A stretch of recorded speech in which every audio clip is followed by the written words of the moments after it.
Hey everyone! Today on Hidden Ledger, we're going to pull back the curtain on the stories governments love to tell us and look at the cold, hard reality of financial history. Governments adore telling you they're working for your financial freedom. They throw around words like stability, growth, and opportunity like confetti. But if you look closely at history, through the pages of the ledgers they'd rather keep hidden, you'll see a much darker pattern. Here's the deal. Governments have always used hidden financial tricks to keep ordinary people broke while consolidating wealth and power for themselves. And the most shocking part, these tricks aren't new. They've been recycling the same dusty tactics for centuries, just wrapping them in different packaging and selling them under fancy new names. But the goal is always the same: transfer wealth from the bottom to the top and keep the majority dependent on the system. Let's start with the oldest and most effective trick of them all: inflation. The oldest trick in the book. Inflation. When a government spends way more than it can actually raise through taxes, it has two choices. It can be honest, stand in front of its citizens and say, "We're raising your taxes," which is basically political suicide. Or it can quietly debase the currency. This means they reduce the value of every single coin and note you have in your pocket. It's essentially stealing your purchasing power without you even noticing. Ancient Rome was the absolute master of this. In the 3rd century, emperors facing massive military bills started cutting the silver content of the denarius.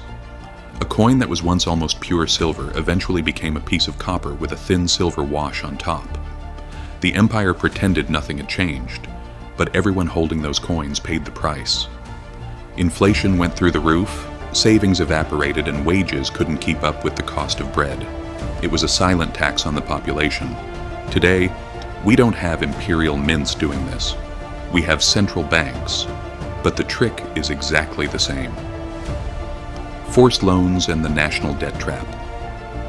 The Middle Ages brought us a different flavor of this game: forced loans. Monarchs in England, France, and Spain used to lean on wealthy merchants and guilds, requesting they lend money to the crown. Of course, this wasn't a friendly request.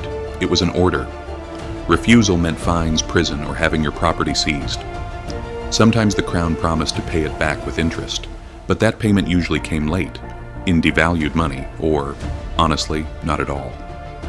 While the king kept his wars and palaces going, the merchants were stripped of their capital.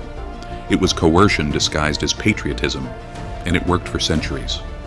By the 17th century, the financial system itself became the ultimate trick. When Britain created the Bank of England in 1694, it wasn't out of the goodness of their hearts. The government was broke and needed to fight a war with France. Wealthy investors bought government bonds, and in exchange, the crown guaranteed interest payments funded by, you guessed it, taxes. But think about who actually paid those taxes.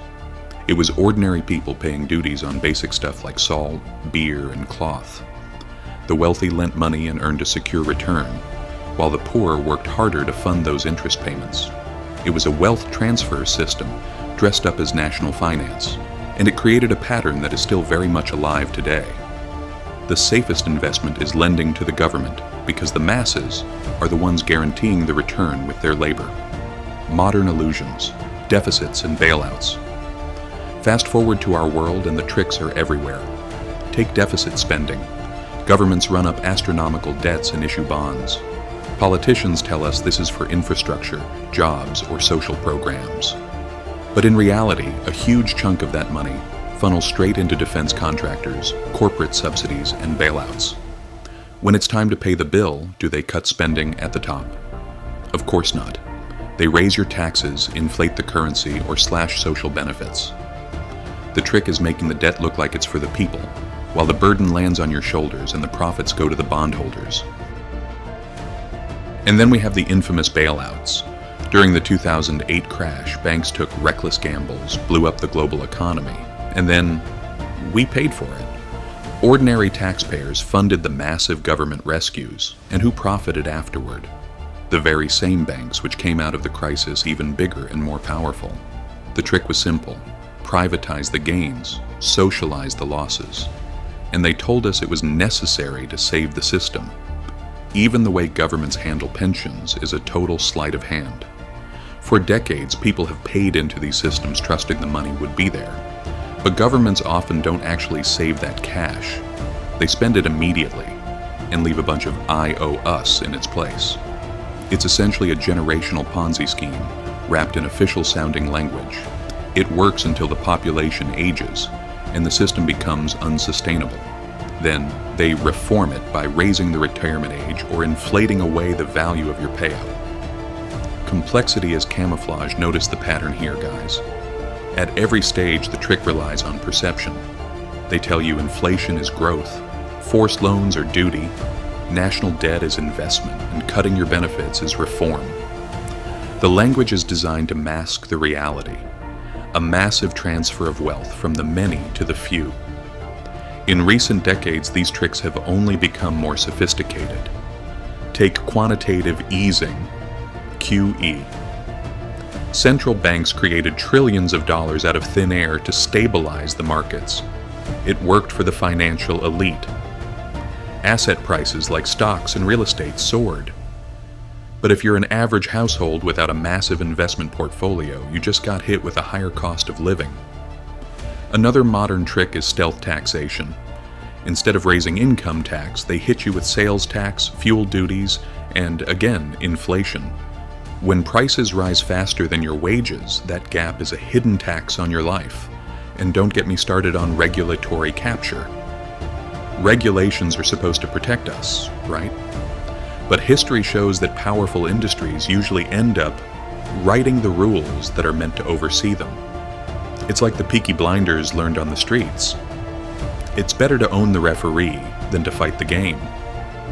These rules often create loopholes that keep competition out and the profits flowing for the insiders. The bottom line, financial education is resistance. Why does all of this matter right now? Because these tricks are accelerating. Inflation is eating your savings, debt loads are hitting record highs, and complexity has become a literal camouflage.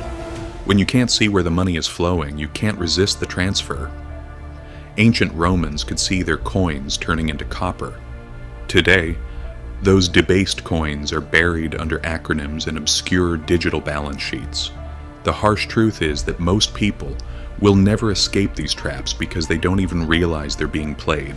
They think inflation is just bad luck and bailouts are mercy. But ignorance is the most powerful trick of all. When people forget the past, they can't see it repeating. So, what can you actually do? Look beyond the headlines. When the government announces a stimulus, ask yourself who gets the money first. Build real wealth outside the traps. Invest in assets that hold value even when the currency is being trashed. Your skills, productive land, or real resources. Stop assuming the system works for you. Systems exist to protect themselves, not you. History doesn't repeat, but if you don't understand it, it will crush you. The same tricks that kept Romans broke are draining your bank account today.